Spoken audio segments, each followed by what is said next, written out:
going to go into her blow dry process. And I'm going to blow dry her hair with Str8 Away Sufle. Now, Str8 Away Sufle is going to make her hair feel much softer. It's not going to feel slippery. It's not going to be greasy or anything like that.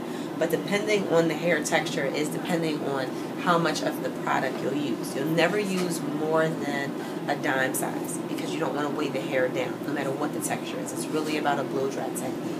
But you'll use less the softer the hair is or the straighter the curl pattern. So on a hair texture like mine, excuse my hair this morning, on a hair texture like mine, I'm going to use maybe a quarter of a dime size. I'm not going to use a full dime size. It's going to make me like a cat licked me. So on Selena's, it's going to be a little bit less than a dime size, and I'll definitely give you the measurement. Str8 Away has water, olive oil, avocado oil, cocoa butter, shea butter, jojoba, and organic vegetable waxes. Okay, so here's how I feel about the word heat protect. Nothing protects you from heat. When you're putting heat on your hair, you have to protect you from heat. You cannot blow dry your hair every single week as a natural girl. I think my philosophy with blow drying out your hair is it should be something that's done maybe once or twice a month in order to be able to give you a different style. But I think in between you definitely need to be wearing it on your natural curl pattern, whether it's in a 2-strand twist, a coil. It's not just wearing your hair air dried in a bush or twisting it and giving you a completely different style. It can be fun and sexy and, you know, have a lot of vibrancy to it. It doesn't have to be very, you know, traditional.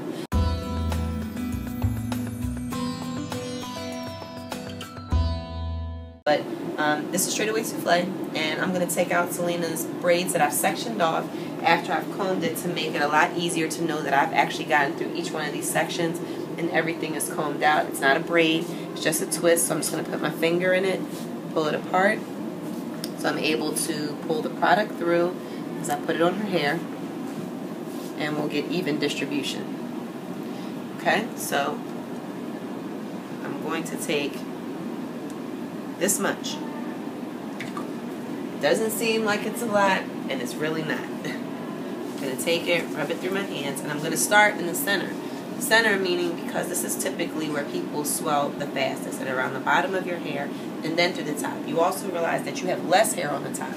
So the more product you concentrate, I put all of her product up here, she's going to look very weighed down, very heavy, and not have a bouncy, airy feeling. So I'm going to start in the center, and I'm going to pull it through each section, really concentrating in her roots, making sure that the palms of my hand get down in her roots. And you still have product on your hand as you're doing this. It's not waxy, it's a creamy feeling, but you want to make sure each section is covered. And after I do that, I'll go through the entire thing, rub it from her edges to her ends. That's it.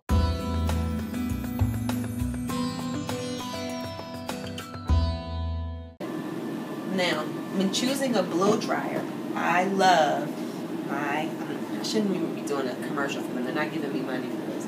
But this is the Babyless blow dryer. It's a ceramic porcelain pro dryer. You can get this in Bed Bath & Beyond for $79. You can order it online on Amazon. They have deals on there. But I love this. And the reason why I like this blow dryer is because the size of the concentrator. It means everything. The smaller the section of your concentrator, the hotter the heat, the more forceful the heat comes out. So you go through quicker through your blow dry. And when you're dealing with natural hair, you want it to be hot enough that you're getting it dry fast. You don't want to have to, you know, get the ends straight and then concentrate on the roots. You want to be able to get through the entire thing really fast. I used to promote Denman brushes. Now I'm on the Rusk. And the reason why I stopped doing Denman is because Denman stopped making the pads that they used to make in their brushes. Their brushes would last me a month. And I would blow dry every client using their brush. They would melt after about a month, and then you couldn't use them anymore. Now their pads are melting instantly after you blow dry with them. They do have black pads, and the black pads don't melt as fast, but it's only about a week in with them. But this is Rusk, and it's a 7-row brush. I get this from Cosmoprof. I'm going to start from my right side because I want to be able to see what I'm doing, and I want to be able to move the hair out of the way. It's important to see each section that you're working with. So as I pick up the hair section that I'm working with, I'm going to put this in the dryer to the bristle of the brush, and I'm going to shake it through if I feel like there's a tangle, and I'm going to glide through at a nice even motion to be able to get her hair dry quickly from roots to ends. I'm not going to rip through her hair. This is not going to be an ouch experience. This doesn't have to be a painful experience. So pay attention to seeing what I see. So as I'm blow drying, I'm also sectioning off so I can see each section that I'm working with. You don't want to attack natural hair. It's not against you. It's actually for you. So if you're attacking it, that's when you get the ouch theory. And realize she's been shampooed maybe about 20 minutes ago. We've been talking in between. So she's pretty dry. She's not soaking wet. So she does not have to be soaking wet to get her straight. So I'm going to start.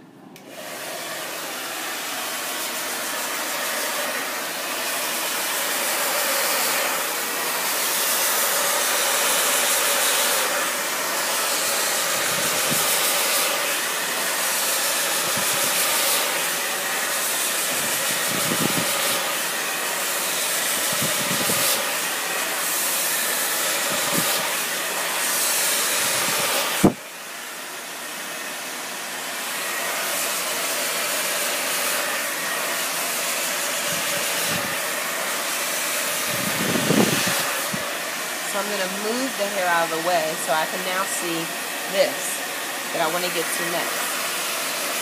And after I complete each section, I'll move the hair out of the way. And I'm only working on the section that I'm working on. I'm not jumping all over the head. You want to make sure that you pull each section, not completely straight, but straight enough that you know that you've dried it and stretched it out.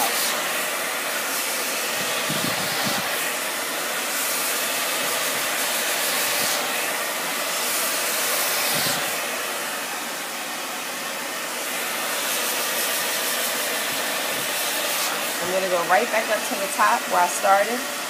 My start point. I'm going to tap that out again. It's easier to work from the top to the bottom, because as you move the dry hair out of the way, you're not placing wet hair back on it to make it reverse.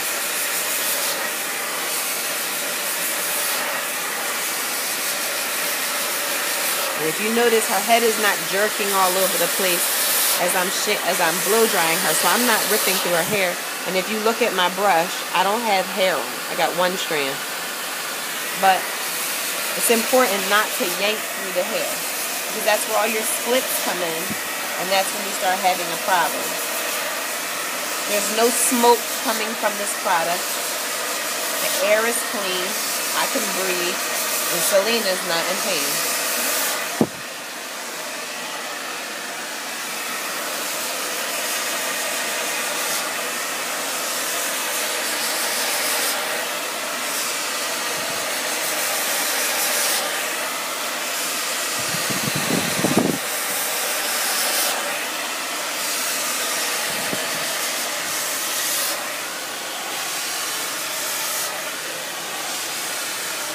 So I'm going to pull everything that I just blow dried down and out the way, out of the quadrant.